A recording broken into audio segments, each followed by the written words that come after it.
Doing good. Well. Good. What's going on? Well, it's been a few weeks. Business, personal, travel for all of it. We've been kind of doing different things. So, first order of business, I think we should, because of all of our travel, we should probably have someone buy me a cup of coffee. They can donate right there, and you know, I like how that went right over the you top missed- of me. Thanks. Appreciate that. Buy yourself a cup of There you coffee. go. there you go. I'm trying to cut Um, down. I'll just email All right, it to we're you. Today we're going to talk about something obviously topical with the bank industry, some ideas and best practices to help prevent wire fraud. Before we get into that, I'm Brian Bratcher with B&L PC Solutions, based out of Hauppauge, Long Island, New York. David Luft with LDD Consulting out of the green chili capital of the United States, which is Albuquerque, New Mexico. LDD Consulting. And I'm Dave Groot with WinStar Technologies in Culpeper, Virginia. And Brandon Bowers with EisnerAmper Managed Technology Services out of sunny South Florida. And I will be in sunny South Florida tomorrow. Oh, It's honestly beautiful here right now. Yeah, my son's leaving Fort Lauderdale now. He's heading over to Tampa. We're going to have a nice little trip down there. All right, so as VB signature, these collapses. I mean, it's been a while since we've had something like this of this magnitude. I think it was 08 or something like that we had some government bailouts. But I think these are at least for Signature, which is a New York-based regional bank. They ended up being pretty heavy into crypto and with Silicon Valley. I think it was the same. Similar line of business, definitely in the tech industry, and we saw it before our own eyes just basically collapse. And what happens is this is a time where, as in any other topical news stories, the bad actors, the threat actors, the hackers want to get in there and steal and just build up their bank accounts with all this activity. So, the banks can only go ahead. Sorry, who was going? I was just going to say the thing to think about is like it's the most opportune time for attackers to strike right now because what's happening? People are opening up new accounts. They're contacting their vendors. They're contacting their clients. They're saying, hey, I need you to update our wire transfer information, our AC information to our new banking account, right? And it's happening in droves right now because anybody who has those accounts is opening up new accounts someplace else and trying to update their At these payment big banks too, information. JP Morgan, Citigroup. I mean, they're getting hammered, and Yep. and to your I point, think it's important to Yeah. acknowledge, though, that we are not discussing hacking as being the cause of the Right. banks failing. correct. You're Correct. saying that because the banks failed and everybody's now transferring their money, this is a great time for them to get into some phishing campaigns and get into Exactly. Yep. Okay. Exactly. Just want to be clear on what we're They're discussing. taking the opportunity, right? That's what hackers are. They're opportunistic. Sure.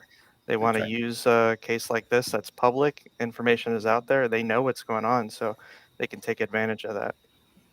One thing I'll start with, and then we can kind of circle around here, is that you kind of have to think of it. If your normal business practice, if you normally say, I don't know, 5 times a month or every day, however often you wire money to investors or to third parties, whoever it is, and your process is get the email, send the wire, get internal approval, send the wire, whatever it is, that process, I think a few steps need to be added, at least now in terms of just validating that initial communication, make that phone call and validate that because this is when they know what's going on. So improve your own internal processes just for your own sake. And again, we're talking about prevention here.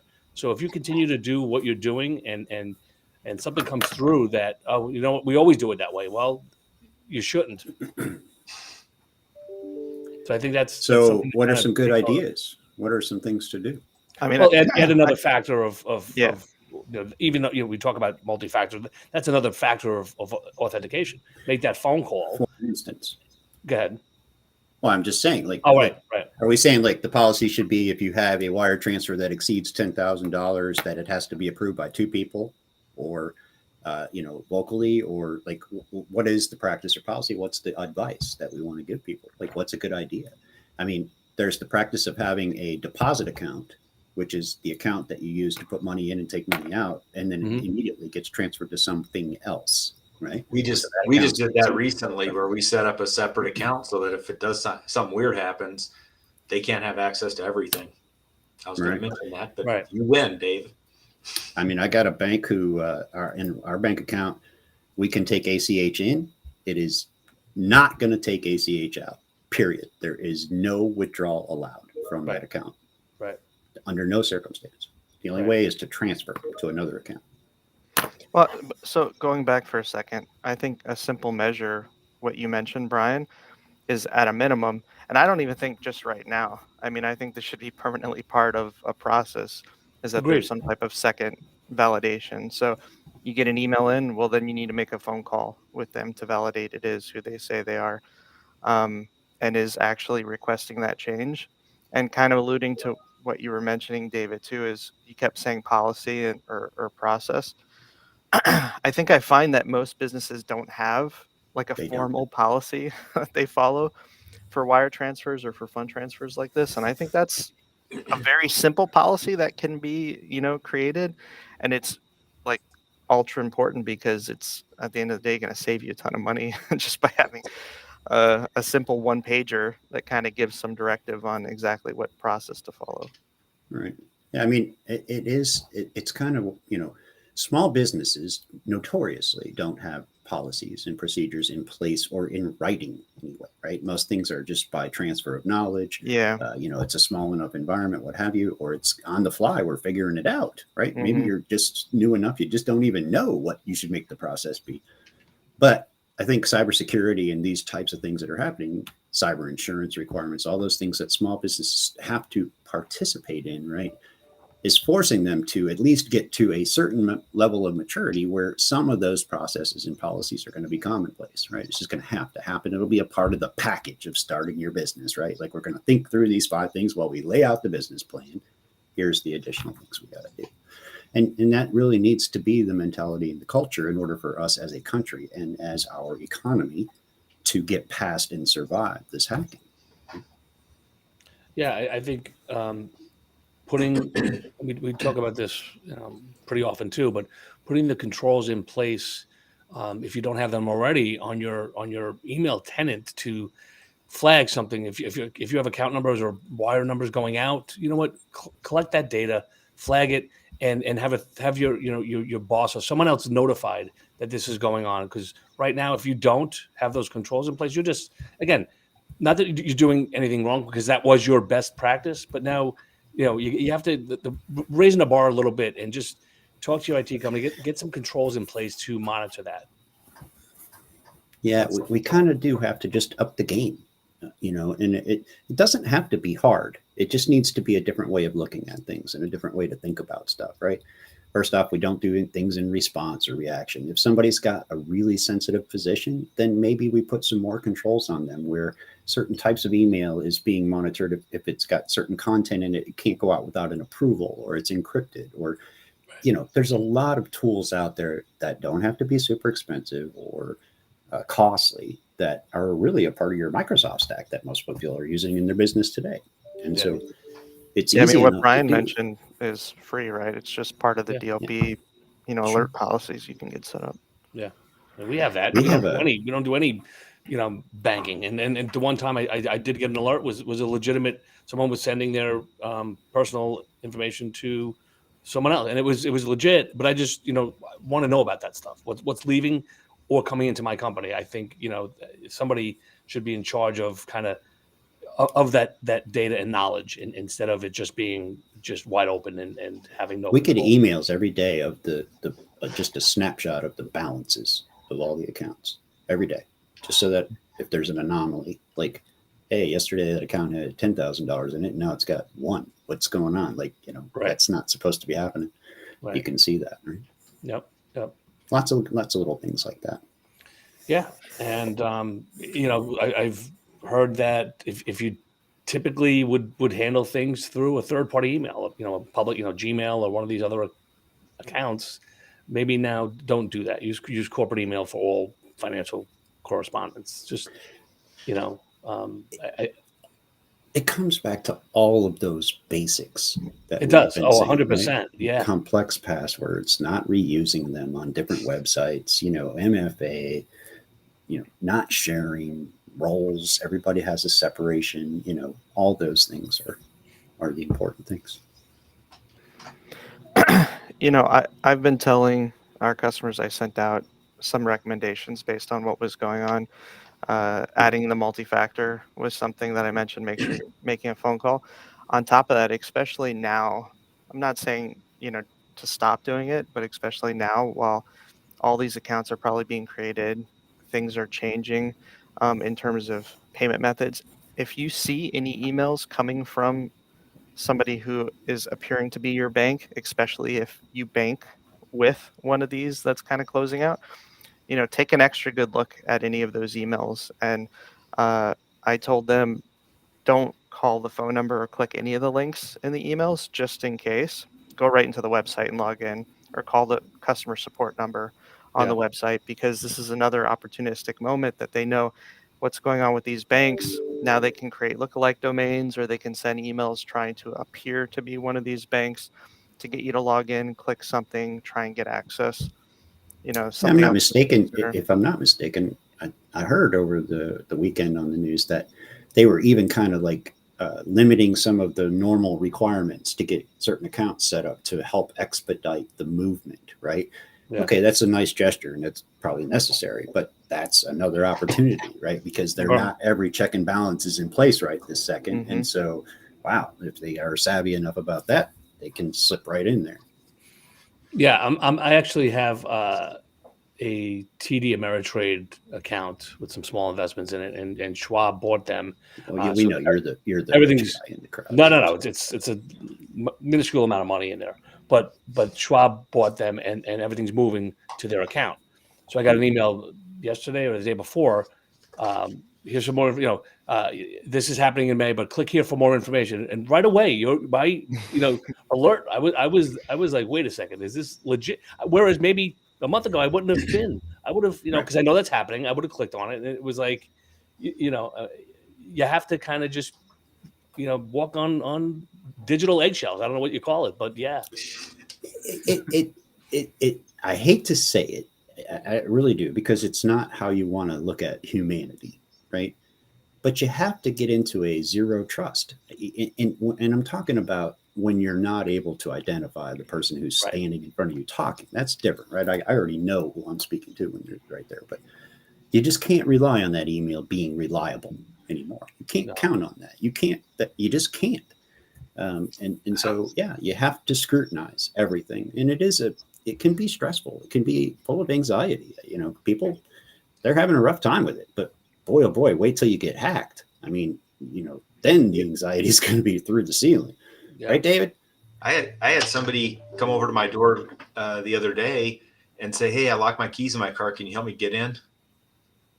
I'm like, "Sorry, I can't help you right now." Yeah. Yeah, right. Can you break in for me? Yeah. No, right. And Prove it. Let me see the title and your ID.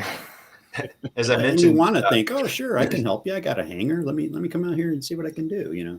Right. yeah, it was interesting for sure. I mean, it seemed kind of legitimate, but like I just don't trust anything anymore. And we had a customer that had called the number on the back of their bank card, like you mentioned, Brandon, and they called it up, talked to the people, and they got all the financial issue because it was a credit card issue. They hung up the phone. About 30 seconds later, the phone rang. It was the company calling them back. They remoted into their computer. The company calling them back? Yeah, but how would they know all that information if it wasn't the same company from the call they just had? So then I was are they talking to spoofing my the number? Is staff, what they're doing? and my service coordinator used to work at a call center, and she said it's very common that they'll give your information to somebody, a friend or somebody, to call you up and hack into your stuff. And so I'm just going to start telling all my customers, if you don't make the call, then don't let them in. And if it's a number that pops up on a web browser, don't call that one either. But one that you got off the back of your credit card or off their website, like you mentioned.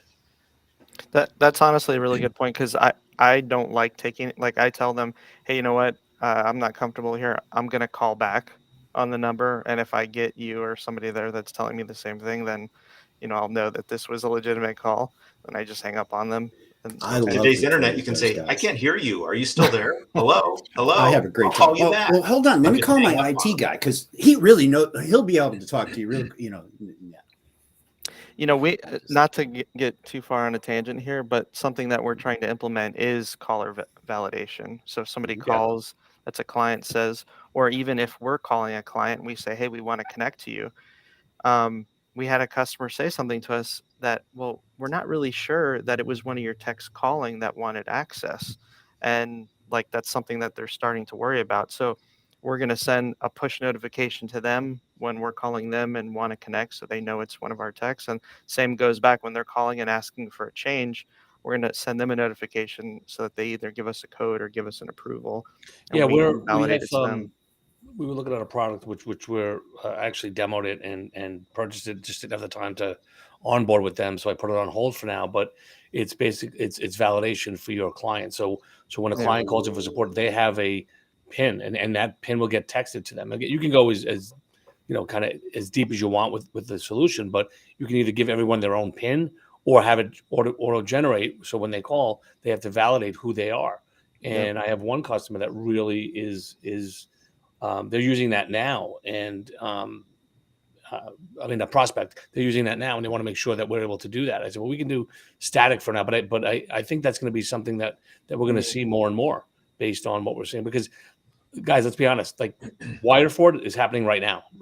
It's been going on every day, 365. I mean, it's not happening only now. It's always going on. So you're always vulnerable, and it's just now that the attention is brought to it, the risk goes up because of what's going on and the phishing emails, and that's where it's going to come from. 90% of the time is from something like that. But it happens. It's going to happen 6 months from now, 2 years from now. You're going to forget about it or whatever. It's still going on. To go back to the topic with phishing emails and these opportunistic attacks, layering in some type of AI-driven anti-spam system, I think, is a much needed thing now. Some of the traditional general like heuristics and categorizations that are just tossing in bulk emails into one place isn't enough. And I think adding either some of the advanced licenses through 365 or some of these third-party anti-spam systems to try and mitigate impersonation attempts or some of these like domains that'll just get spun up that are lookalike domains that look like your domain, which is still impersonation, but domain impersonation. I think that's also an important layer that can be added in that can help mitigate user mistakes, right? So Sure. you can train them on policy, you can tell them, train them on like, hey, what to look for, and don't click links, and make sure you call. But at some point, what does IC3 say, or some of these other? It's usually like a 4% click through rate, whether you train everybody or not. Like globally, I think it's 4% or somewhere between 3 and 4. Like somebody's going to get through, and once they get through, is there something else, systems in place that can help mitigate those clicks or Right. block it or make sure the email doesn't even get there in the first place? And one thing we could say is look at your business insurance policy and are you covered for something like this? And if not, maybe that's get yourself some coverage. It's you may have nothing, and I know what I have, and I know our between our E&Os, our cybersecurity policies, and all that. We have a ton of insurance, and we're well protected. But the average business that a lot of even my own clients I talk to about cybersecurity insurance, no, and it's like the need is there now, and we're able to help. Number one, bring the premiums down, because if you go in there and you don't have these three things, well you're going to pay this much more than paying us to put these controls in place, and you're going to have a lower premium and be better protected. So that's something else to consider too. Look at your insurance. Right. Well, a And, lot of and this to be is honest with you, this is a question I have. I mean, is there an insurance that will cover though if you have wire fraud? I mean, because a cyber policy, I don't think is going to provide any coverage for that.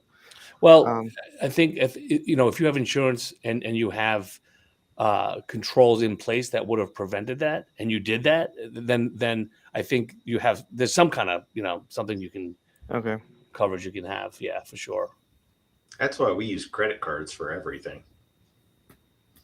That you receive, you mean, or that you just for your No, your for us when we're doing stuff, just Yeah. to make sure, because credit cards, they protect the heck out of you. But the other thing is security training. Just you got to have people doing it because it just kind of keeps you on edge. Well, you I should had to just tabletop your take own my process. assessment today. Yeah. Did you? Yeah. Yeah. My required training. I got it in my email. There you go. What'd you learn? I had to take a test because that's how they're going to decide what to make me take this year. Oh, okay. So Okay. I had to take It an was like a assessment. baseline. Everybody in the organization is, so that we can lay out the plan. Okay. Got it. That's good. Anybody got anything else? Any other advice, guidance for best practices? So we covered. There are a lot of products out there, and I'm not going to get into product names or any of that kind of thing, but there are tools and there are companies who are able to help small businesses achieve these things that aren't going to suck up the entire budget. Unless you're compliance driven, then it gets a little bit more expensive if you got regulation and such. But for just general security and best practice, I really do recommend people, if they're not knowing or even thinking they know, they should be calling somebody that's a professional that can guide them through that. It's just not something to ignore. Yeah. And from what I've experienced firsthand is it most of the time it falls on controls. If the controls aren't there, we had somebody that got it was a 6-month process, but someone was sitting dormant in their Office 365 tenant and just watched the language of how emails were back and forth and eventually sent an email out that had $150,000 wired to somebody because the dialogue was there, and it was a 6-month. It's just natural. Yeah. Look, for years, for decades, all the users were running as administrators on their computers, the users did whatever they wanted to do, right? Like they could install the program, they could do this, they could do that, and it became normal. It's the norm. And so now here you come with security and you say, hey, you don't get to go to that website anymore. Or, hey, we don't let you decide what programs get installed. The company decides what, right? Because that's the best practice. That's the way to do it. But that is such a shock to the people that are involved that Depending on the industry and people, oh my goodness.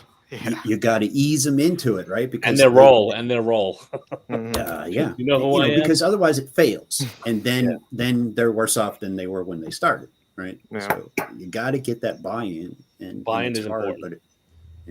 Agreed. Maybe to your point, David, we've experienced exactly that.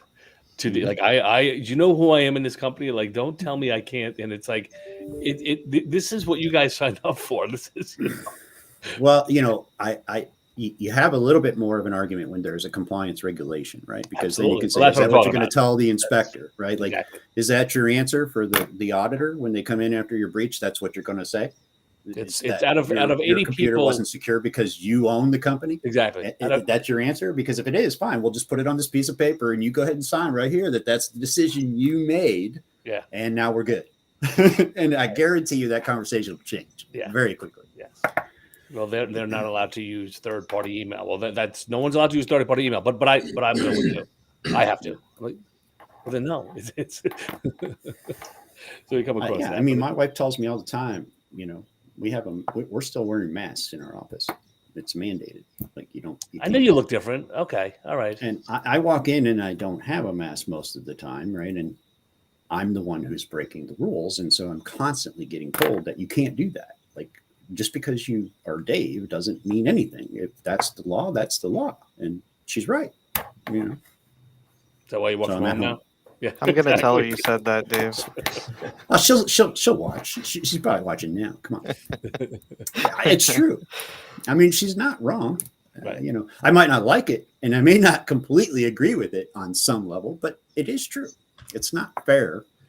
If you're going to have a policy, you got to impose it on everybody. Yeah. That's true. Yes. All And right, it gets- guys. I get Anything that else? it gets frustrating because it adds a lot more effort to stuff, but it's not as bad as losing the money you'd lose.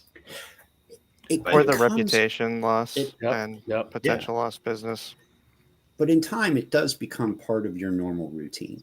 Like it can become not such an overbearing change, right? Like, I mean, I got to tell you, you know, we're all doing this, and I know you. Like, we're doing MFA every place we go. We're doing password manager. We're doing like all of us are doing that. And in the beginning, we didn't. We were the same as everybody else. Like, I use the same password on many servers. Like, what are you talking about? Like, you know, no, you know what I'm saying? But so I don't know.